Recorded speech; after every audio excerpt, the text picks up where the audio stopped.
ज़्यादा शॉर्टकट में कहना है, अगर मुझे मौका मिला तो इस सेंटर के मैं 20 सेंटर बनाऊंगा, इस्लामिक सेंटर जैसे पूरे हिंदुस्तान के कोने कोने के अंदर। और इस सेंटर की जो इसमें जो कमी रह गई हैं, जो इस पर ध्यान ना देने की वजह से, पहले सेंट्रल ही एसी था, मेन एसी कराना, इसके 20 सेंटर बनाना, कर्मचारियों की तनख्वाह या 15-20 हज़ार रुपये है मात्र आज की महंगाई के दौर में भी।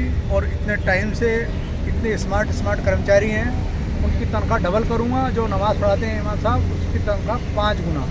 और नमाज सिर्फ 4 टाइम की होती है यहाँ पे, फजर की नमाज़ होती ही नहीं, जबकि फजर पहली नज़र, फजर का भी एहतराम होना चाहिए, मेरा कहना। दूसरा, यहाँ सोलर या इतनी बिजली फूकती है, सोलर में दुनिया बहुत आगे जा चुकी है।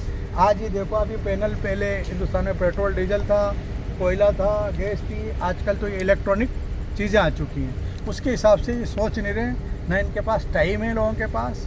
तो सोलर सिस्टम जो भी, जिससे बिजली बचे, इसका खर्चे कम हो।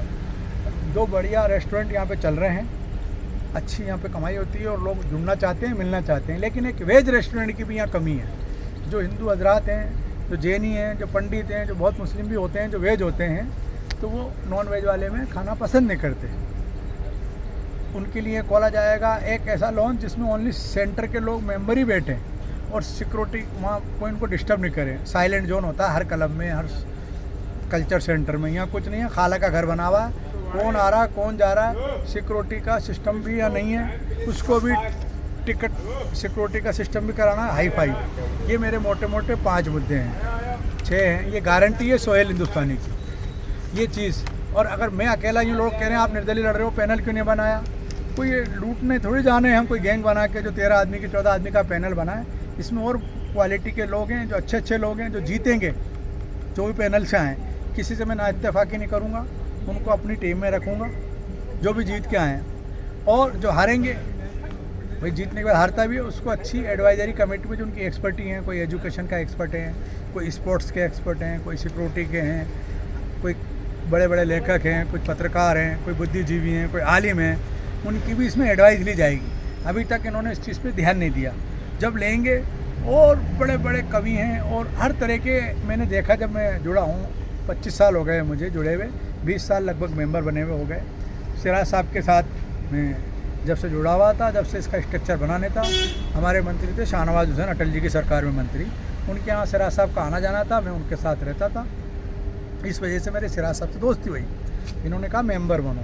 यहाँ 10,000 रुपये की मेंबरशिप थी, मैंने 3 लोगों की मेंबरशिप के पैसे दिए, उन्होंने कहा और बने।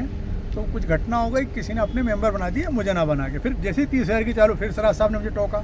हक साहब होते थे, अल्लाह बख्शे, आरिफ साहब थे, और बहुत लोगों की कुर्बानी हुई है सेंटर के अंदर। मुखलर रखा है, ध्यान रखिए। तो इसमें कुर्बानी हुई है, उनको भी याद करना है, उनके भी विचारों को आगे लेके जाना है। सिर्फ इसमें एक सिराज साहब का ही रोल नहीं है, बहुत लोगों ने इसमें टाइम दिया है। जो आज की टीम जो लड़ रही है चुनाव, इसमें बहुत अच्छे लोग हैं। इनकी अच्छाइयों को आगे ले जाना। मैं ना किसी की बुराई करूँगा, ना बुराई सुनूंगा। पीछे किसने क्या गलत करा, हमें उस पीछे की तरफ नहीं देखना, हमें आगे की तरफ बढ़ना है। हमारा टारगेट आगे बढ़ना है, सेंटर को बुलंदियों पर ले जाना है, ऊंचाई पर ले जाना है।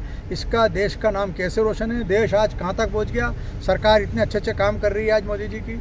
उस जो स्कीमों को, जैसे सलमान साहब ने एक बयान में बोला अलीगढ़ में कि वो कांग्रेस के बड़े नेता हैं, कुछ बड़े नेता का विरोध, पॉलिटिकल आदमी नहीं है।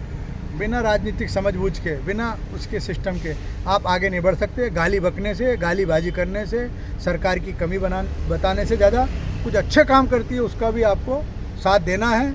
और सब पढ़ा लिखा आदमी, इससे एक मैसेज जाएगा। पुल बनने का मैं काम करना चाहता हूँ। मेरा 40 साल का एक्सपीरियंस है, 3 पीढ़ी का मेरा बीजेपी से जुड़ाव है। लोग ये कहते हैं बीजेपी से जुड़ाव, बीजेपी से तो जुड़ना कोई गुनाह नहीं है। मेरा कहना है, मुनकर नकीर मरने के बाद, कब्र में जाने के बाद पूछेंगे मिन दिनों का, मिन रब्बों का, वो नहीं पूछेंगे मिन पार्टी का, तुम कांग्रेस के हो, बीजेपी के हो, समाजवादी के हो। आपका अमलनामा काम आएगा, आपके कर्म काम आएंगे, वो चीज़ें काम आएंगी, अच्छी चीज़ें पूछेंगे। आपने जो बुरे काम किए उसका फैसला अल्लाह करेगा। और मुनकर नकीर, तो ये चीज़ चलेगी। और मैं इसलिए कहता हूँ, अपने समझ-बूझ से वोट दीजिए, युवा को वोट दीजिए, सच्चे को चुनिए, अच्छे को चुनिए। मेरा बैलेट नंबर 6 है। 11 तारीख को वोट करिए। जिनके पास पोस्टल पेपर पहुंच गए वो भी अपने पोस्टल पेपर पे ऑनलाइन भी करिए। सोहेल हिंदुस्तानी, SOHAIL, सोहेल हिंदुस्तानी, बैलेट नंबर 6, प्रेसिडेंट अध्यक्ष का चुनाव। जय हिंद, अस्सलाम वालेकुम, खुदा हाफिज़।